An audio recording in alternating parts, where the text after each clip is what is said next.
What if someone told you that all the money in the world cannot shield you from a single moment of truth? In the next few heartbeats, you will see how one arrogant sentence shattered a billionaire's daughter's perfect little universe and made an entire courtroom forget her last name. You're a joke. Can we speed this up? I have a lunch reservation at Martello's. Samantha Preston does not wait for an answer. Her voice slices through the air with the same careless ease with which she has sliced through speeding tickets, noise complaints, and whispered scandals since she was old enough to sign a credit card receipt. She leans back in her chair, legs crossed, phone in hand, the gleam of a designer bracelet catching the courtroom lights. The room freezes. It is not the respectful quiet of formal proceedings, but a stunned, suffocating silence. Someone in the gallery inhales sharply and forgets to exhale. The stenographer's fingers hover over the keys and stay there, motionless. Even the hum of the air conditioning feels too loud now, like an unwelcome intruder in the stillness that follows those words. At the bench, Judge Frank Caprio slowly looks up from the file in front of him. He's an older man, decades of service etched into the lines around his eyes. His glasses catch the light as he raises his head, but his gaze is steady, almost gentle. There is no visible anger there, only the calm of someone who has seen this pattern many times before and already knows where it leads. "Miss Preston," he says, his voice measured and almost conversational, "before we proceed, I want to make sure you understand where you are." Samantha exhales loudly, a theatrical sigh meant for the cameras and the rows of strangers behind her. She drops her handbag onto the defense table with a deliberate thud, expensive leather and metal hardware announcing itself like an extra character. "This is about a parking ticket," she replies, not bothering to hide the boredom in her tone. "You are wasting my time. My father pays more in city taxes in 1 quarter than you will earn in 5 years. A ripple passes through the room. Her attorney, Marcus Rothenberg, closes his eyes for a brief, pained moment, as if he has just watched a carefully constructed bridge explode in front of him. He reaches out and brushes her elbow, a subtle signal to stop talking, but she pulls away, as if the very idea of restraint offends her. Judge Caprio removes his glasses and folds them with deliberate care, as though each small movement is a decision. He sets them on the bench, his hands resting on either side of the file. The cameras trained on him catch the tiny shift in his expression, not fury, but a quiet disappointment that cuts deeper. He lets the silence linger just long enough for everyone in the room, especially Samantha, to feel the weight of it. "Miss Preston," he says at last, "you are correct about one thing.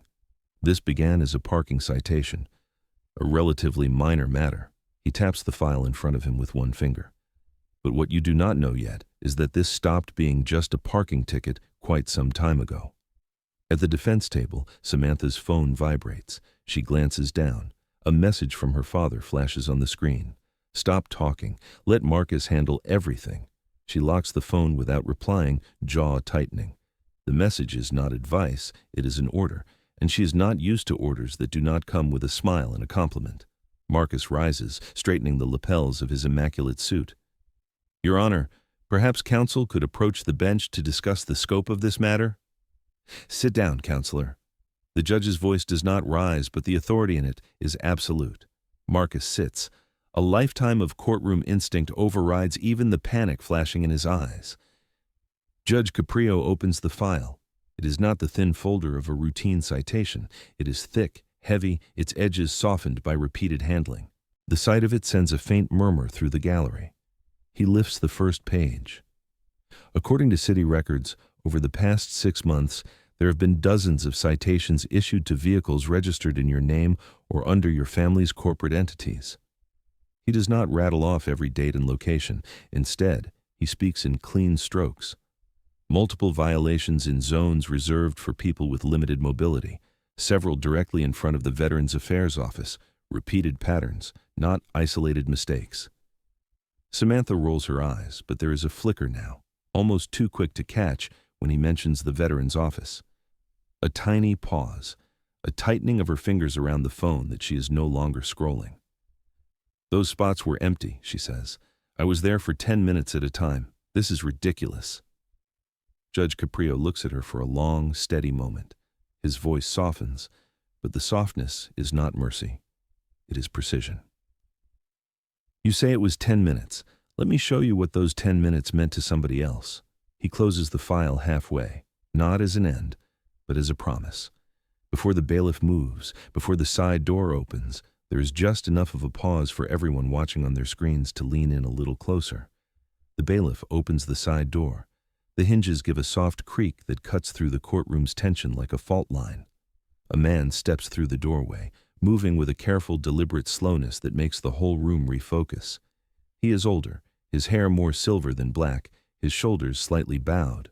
One pant leg hangs neatly over a prosthetic limb, the metal glinting with each step. He uses 2 canes, not as props, but as quiet declarations of how much effort it takes him to cross the short distance from the door to the witness area. For the first time since she walked in, Samantha's posture changes. It is subtle. A small shift forward, a narrowing of her eyes as she studies the stranger who has just become the center of attention. "Sir, please take your time," Judge Caprio says, and the respect in his tone is unmistakable. The man settles into the witness chair, gripping the armrests for balance. "Please state your name for the record." "Robert Chen," he answers.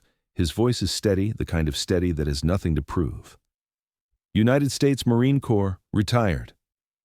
The title hangs in the air. Some people in the gallery straighten instinctively. A few lower their eyes. "Mr. Chen," the judge continues, "do you remember an afternoon this past April, shortly after 1 o'clock, outside the Veterans Affairs office on Gano Street?" A shadow passes through Robert's expression, not of confusion, but of memory. "Yes, Your Honor. I remember it very clearly." "Please, tell the court what happened." Robert takes a breath. His hands, marked by veins and age, rest on his knees.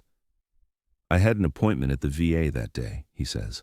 "Follow-up for chemotherapy. My daughter dropped me off in front of the building.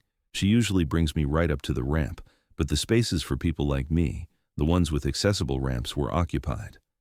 He glances briefly toward Samantha, then back to the judge. "One of the cars was a red luxury coupe. It was parked across 2 spaces. The driver took her time getting out. She had shopping bags, designer brands. She did not look rushed." Samantha's throat tightens.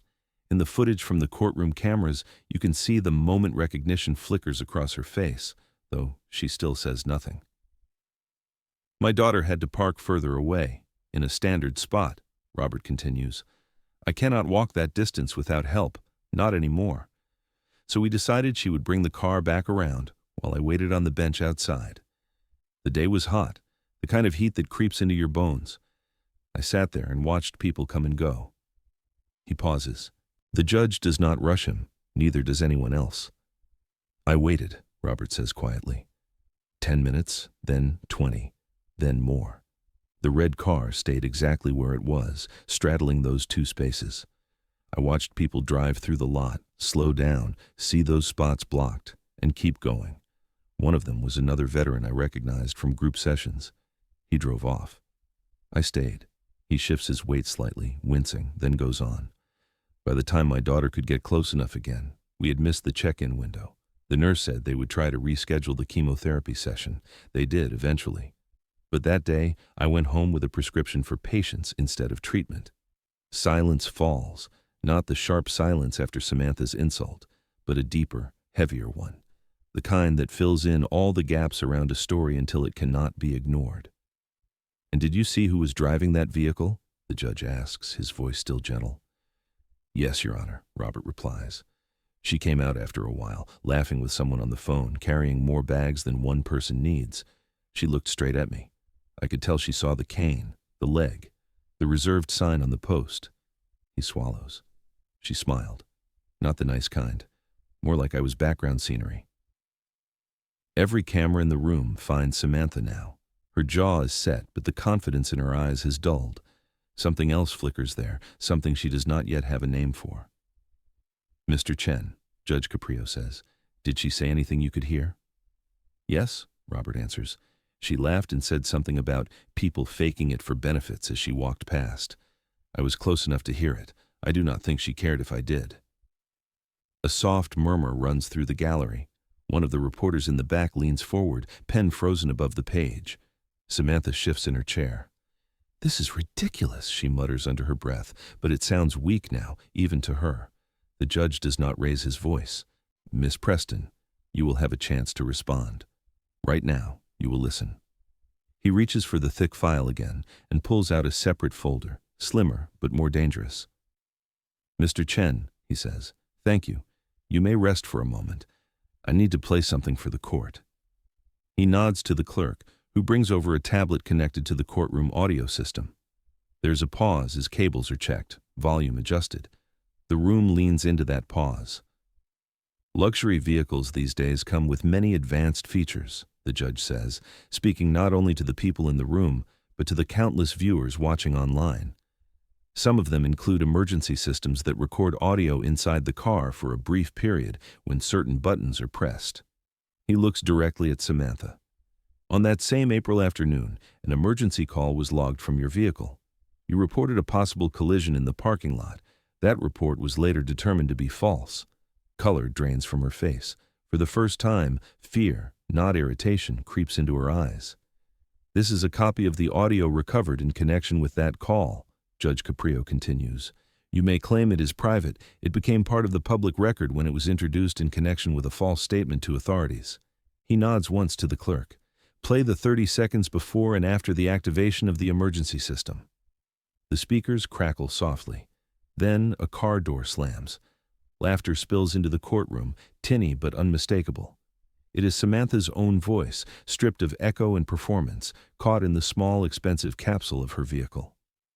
"Look at that old guy pretending he cannot walk," her recorded voice says, light and amused. "I swear, half these veterans are professional victims. My dad says they know how to play the system better than anyone." A second voice, a friend, answers, sounding uneasy. "Sam, that is harsh." Recorded Samantha laughs again. "Relax. My dad owns buildings in this city. Nobody is going to do anything over a parking spot." The audio clicks off. In the courtroom, real Samantha sits unnaturally still. Her shoulders are no longer squared in defiance. They are rigid with the effort of holding herself together. Her hands are clasped so tightly on the table that her knuckles have turned pale. For a long breath, nobody moves. Then Judge Caprio leans forward, voice quiet, words precise. "You told me I am a joke, Miss Preston," he says. "But what you just heard is not a joke. That is who you chose to be when you thought no one would ever hear you." He lets that truth sit between them, heavy and undeniable, before he adds, in a tone that promises everything is about to change. "And we are still only at the beginning of what this recording means for you, for this court, and for your family." The courtroom feels smaller now, as if the walls have leaned in to listen. The last echo of Samantha's recorded laughter fades from the speakers, leaving a silence that lands heavier than any shouted accusation. In the front row, her father, Richard Preston, sits unnaturally still. His suit, perfectly tailored and impossibly expensive, no longer looks like armor. It looks like a costume he has forgotten how to wear. One of his hands rests on his knee, the fingers twitching in tiny, betraying spasms that the cameras do not miss. For years, his name has opened doors, silenced complaints, and redirected consequences. Now, for the first time, he is just another man in a crowded room, forced to watch as someone else decides what his daughter's future will look like. On the stand, Robert Chen lowers his gaze as if he has seen enough. The hurt he carries is old, layered over by other battles, other waiting rooms, other days where systems moved too slowly for his body. But this particular day has a new face now, one that cannot hide behind tinted windows and private driveways. Samantha stares straight ahead, but her eyes look glassy, unfocused, like someone waking up in a room they do not recognize. The mask she walked in with, entitlement, boredom, superiority, has cracked. Not shattered yet, but cracked enough that everyone can see there is something underneath it. Judge Caprio lets the silence work, just for a breath. Then he leans slightly forward, anchoring the room with the gentleness of his voice. "Miss Preston," he says, "what we just heard is more revealing than any document in this file." She swallows hard. Her throat feels dry, like it has been lined with dust. For a split second, she looks toward her father, searching his face for an exit, a strategy, a familiar script to follow. She finds none. He does not nod, does not shake his head. He simply watches her, eyes filled with something that looks uncomfortably close to disappointment. "You were not under pressure when you said those words," the judge continues. "You were not frightened or confused. You were comfortable. You were laughing." He does not raise his tone. He does not need to. The quiet in the room amplifies every syllable. "You mocked a man whose greatest crime was needing a shorter walk from his car to his doctor," he says. "You treated sacrifice as an inconvenience and compassion as optional." A faint tremor passes through Samantha's hands. For the first time, her body betrays the emotion she is still trying to deny. "You called our veterans professional victims," the judge adds, the phrase landing like a stone on glass. "You believed no one would hold you accountable because of your last name." She opens her mouth, maybe to argue, maybe to explain, but no sound comes out. The courtroom is not a place for improvisation when the truth is already on record. "Now," Judge Caprio says, shifting his attention but not his focus, "we come to why this hearing is no longer about a single day in a parking lot." He reaches into the file again and withdraws a thin, official-looking document with a stamped seal. The camera closes to the bench, catches a glimpse of the letterhead before the paper settles. City Ethics Commission. "Your family's company," he says, "currently holds multiple contracts with this city. Those agreements support infrastructure, maintenance, and public projects. They also provide jobs for people who have never set foot in your home and never will." A murmur rolls through the back row where a few local reporters sit. Pens lift, phones angle forward. This is no longer just a story about a rude heiress. This is a story about power, influence, and consequences radiating outward. "Under our municipal ethics code," the judge continues, "a finding related to bribery, obstruction, or certain forms of misconduct involving immediate family can affect the city's ability to continue doing business with that company." He does not elaborate on every clause. He does not need to. The idea is enough. Her actions are no longer just hers. Richard Preston rises abruptly from his seat. "Your Honor," he begins, voice strained, "with respect, these contracts represent livelihoods, hundreds of employees, families. Are we truly going to jeopardize all of that over—" "Sit down, Mr. Preston." The judge's voice does not contain hostility, only a steel that leaves no room for negotiation. "This court understands very well what those contracts represent," he says, "but this is not a negotiation. It is a moment of accountability. And sometimes the first step toward rebuilding trust is acknowledging where and how it was lost." Richard sits slowly, his shoulders heavier than when he entered. For once, he cannot buy his way into a better angle. Samantha looks between her father and the judge, that first flicker of genuine fear burning a little brighter now. Her world has always been built on the assumption that consequences were negotiable, reschedulable, transferable. Now she sees, maybe for the first time, that some doors do not open, no matter how many times you knock with a platinum credit card. Judge Caprio folds his hands again. When he speaks next, his tone changes. Slower, more deliberate, every word pressed into the air like an imprint. "For many years," he says, "I have watched people stand where you are standing. Some of them were desperate, some were angry, some were simply lost, but nearly all of them shared one thing. They believed they were the exception to the rules until the moment they were not." He lets that thought settle, then continues, his eyes meeting hers and holding. "You see this room as a stage today," he says quietly. "You see cameras, headlines, a narrative you think you can outrun. I see something different. I see the one place left where the truth of who we are eventually catches up with us." The gallery seems to hold its breath as he shifts slightly forward. "So here is what I want from you for the next short stretch of your life," he says. "For the next 60 seconds, I do not want you to think of yourself as a Preston or as the daughter of a man whose name appears on buildings. I want you to listen as a human being who has just heard the worst version of herself played aloud." He pauses, long enough that it almost feels like the courtroom itself is counting down with him. "Because it takes less than a minute to reveal who we really are," he finishes. "And sometimes that is enough to change the course of everything that comes after."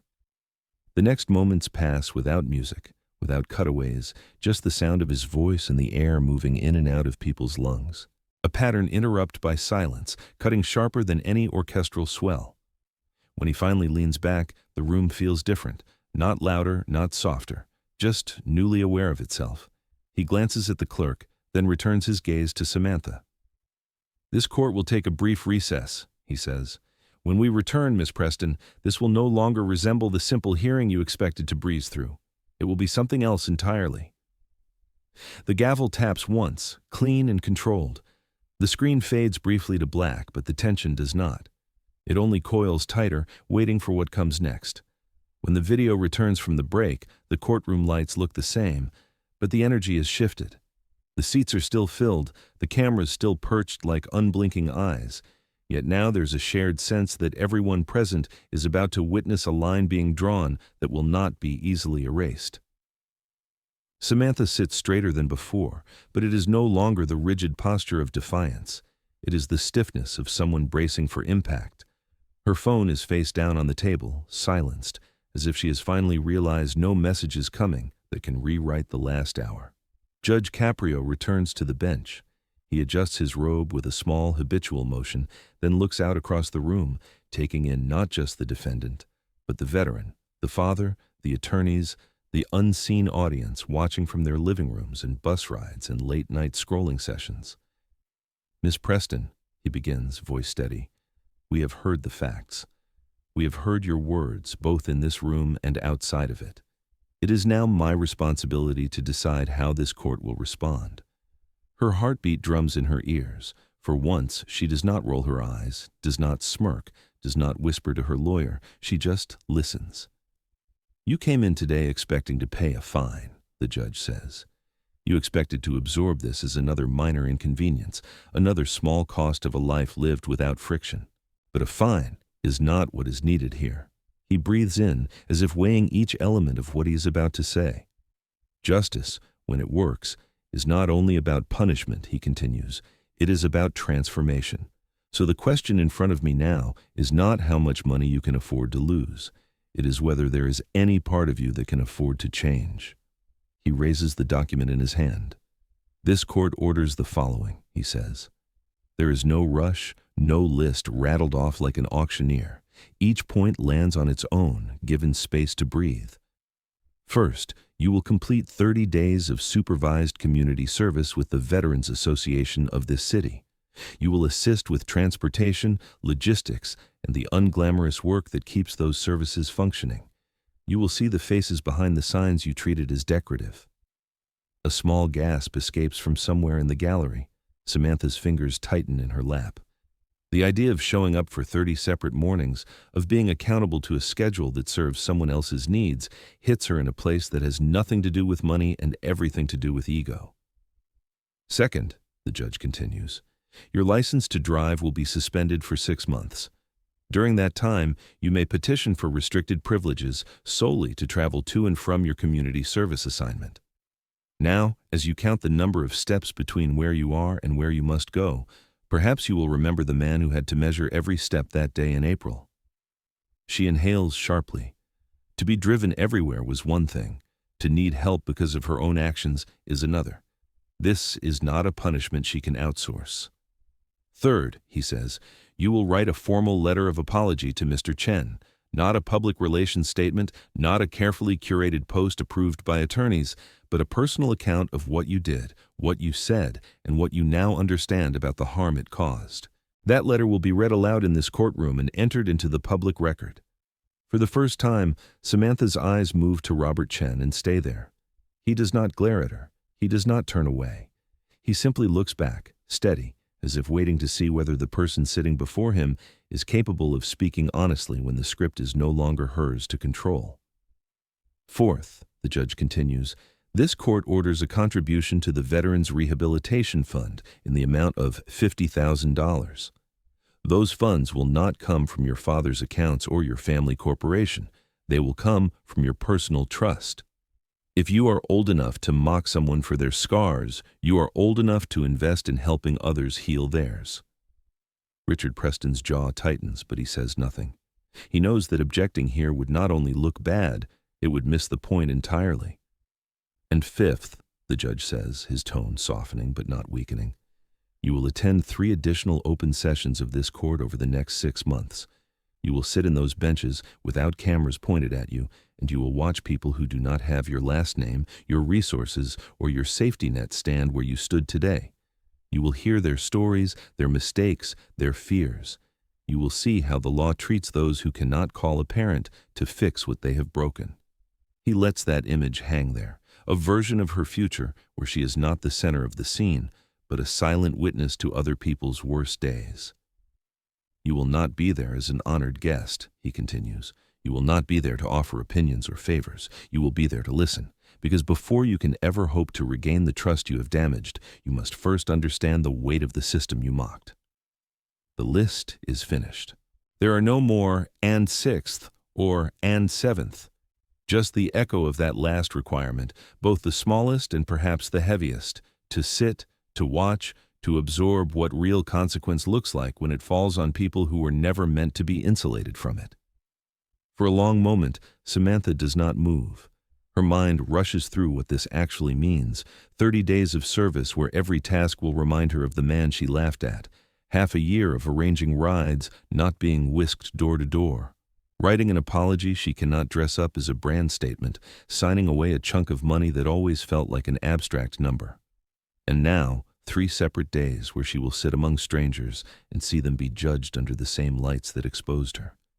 It is not exile, it is not a ruined life. But for someone who has measured her worth in distance from other people's problems, it feels like the first time the walls of her world have been pushed outward instead of inward. Judge Caprio studies her for a moment longer. When he speaks again, his voice carries less of the bench and more of the man who has spent years trying to balance mercy and accountability. "It is not my goal to destroy your future, Miss Preston," he says. "If that were my aim, today would look very different. My goal is to destroy your certainty that other people exist, to be stepped over on your way to lunch." A faint, humorless breath escapes from someone in the gallery, almost a laugh, almost a sigh. "Arrogance left unchecked becomes cruelty," he continues, "and cruelty, when it grows, becomes injustice.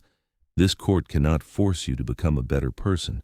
It can only create the conditions in which you might decide to try." He shifts his focus for just a heartbeat away from her and toward the cameras, the microphones, the invisible sea of faces on the other side of the lens. "That is true not only for this defendant," he says quietly, "but for anyone watching who has ever believed that their comfort is worth more than another person's dignity." Then his gaze returns fully to Samantha. "Do you understand the terms of this sentence?" Her voice, when it finally emerges, is smaller than it has been at any point in the hearing. "Yes, Your Honor," she says. The words are steady, but they do not sound like a performance. They sound like someone standing on a floor that is no longer as solid as they thought. "Very well," he replies. "Mr. Chen, do you have anything you wish to say before we conclude?" Robert Chen shifts in his seat, the effort of standing clear in the set of his shoulders. With help from one cane, then the other, he rises. "No, Your Honor," he says, eyes on the judge for a moment, then turning to Samantha. "I think you said enough for both of us when you did not know anyone was listening. The words are not cruel. They are simply true, and that makes them land all the harder. I hope," he adds, "that the next time you see someone in a spot like the one you blocked that day, you remember how it feels to sit where you are now." Their eyes meet, his steady, hers finally naked of the easy superiority she arrived with. There is no forgiveness spoken, no dramatic gesture, but there is a shift, almost imperceptible, a moment where she does not look away first. "Thank you, Mr. Chen," Judge Caprio says. "You may be seated." He reaches for the gavel, then hesitates just a fraction of a second and looks past Samantha again, beyond the parties, beyond the lawyers, into the space where the audience resides. "One last thing," he says. "We have spoken all day about names, titles, positions, but all of that can vanish in a single choice, a single sentence spoken when you think no one is paying attention." He allows a small pause, the kind that invites the viewer on the other end of the screen to lean closer instead of scrolling away. So ask yourself, when you stand in front of someone you have hurt, without your status, your contacts, your excuses, who are you then? The question hangs there, not demanding an answer out loud, but daring every person watching to supply one privately. Only then does he bring the gavel down, a single firm strike that signals the legal end of the matter, but not the end of its ripples. Court is adjourned. The room erupts into the low roar of movement, benches scraping, voices rising, cameras jockeying for position. Samantha stands slowly. The urge to flee, to push through the crowd and escape into the anonymity of a tinted car, tightens every muscle in her body. But there is no driver waiting just outside the door with an open back seat this time. Her world has been quietly, deliberately rearranged. She steps out into the corridor. The press surges forward, microphones thrust toward her like accusations made of metal and foam. Questions fly at her. About the sentence, about her father's contracts, about whether she feels remorse. For once, she has nothing to say. Somewhere between the courtroom doors and the building's stone steps, she realizes the most enduring sentence of the day was not the judge's list of conditions or even his speech about arrogance and cruelty. It was her own careless line at the start, the one everyone will replay. "You're a joke." Now, with the cameras pointed at her and nowhere left to hide, she understands the part that never made it into her original script. When you talk about someone else like they are beneath you, you may be writing the first line of your own judgment. Outside, the city moves as it always has. Cars, crosswalks, people hurrying past one another. Somewhere not far away, a sign reserves a parking space for those who cannot walk as far as she can. For the first time in a long time, she imagines herself stopping before that sign and thinking about who might need that space more than she does. It is a small thought, a fragile one, but it is there, where before there was nothing at all. She takes a step down the courthouse stairs, then another. The future stretching out in front of her is no longer a smooth, polished hallway lined with doors that open on command. It is uneven, lined with obligations she did not choose, people she once would have ignored, and versions of herself she has not yet met. Whether she likes it or not, the next chapter of her life begins not with a reservation at an expensive restaurant, but with a bus schedule, a service shift, an apology to write, and 3 quiet days in the back of a courtroom where she will watch other people stand where she stood. And for the first time, the question is not whether she can avoid the consequences. It is whether she can live up to them. Dramatization for storytelling and education, not legal advice or reporting.